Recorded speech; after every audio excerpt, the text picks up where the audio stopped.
রহিম আসসালামু আলাইকুম রহমতুল্লাহি বারাকাতুহু। আমি হাকিম রফিক সরকার। বন্ধুরা আমার, এই দেখেন, এই কলার ঔষধি গুণ রয়েছে প্রচুর পরিমাণ। কলার ভিতরে পুষ্টিগুণ রয়েছে, ক্যালসিয়াম রয়েছে।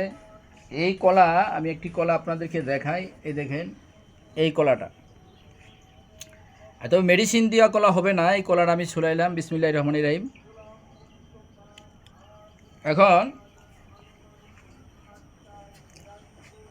এই কলা দিয়ে আমি কী করব, এই কলার আমি ছুলাইয়া কলার রস বের করবো। রস বের করে ওষুধ তৈরি করবো দুর্বলতা রোগীর জন্য। পাশাপাশি এই যে চুলাটা দেখছেন, এই যে চুলাটা, এই চুলাটা আমি আগুনে পুড়ে দাঁতের একটা ওষুধ তৈরি করবো, যাকে দাঁত ক্ষয় হয়ে যায়।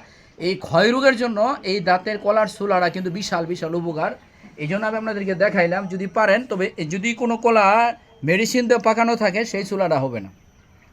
এই মেডিসিন ছাড়া এই কলার এরকম গাছ পাকা কলা হইতে হবে। অরিজিনাল গাছ পাকা কলা যদি থাকে, আপনি দাঁতের জন্য এই চুলা দিয়ে বিশাল একটা দাঁতের ওষুধ তৈরি করতে পারবেন।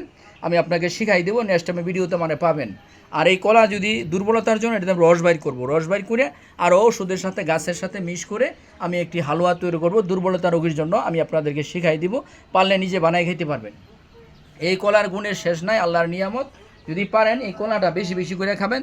তবে একটা কথা, মেডিসিন ছাড়া, মেডিসিন দেওয়া যে কলাটা, এটা দয়া করে খাবেন না, তাহলে কিডনি ওটা ক্ষতি হয়। জানেন মেডিসিন সহ খাইলে কি হয়।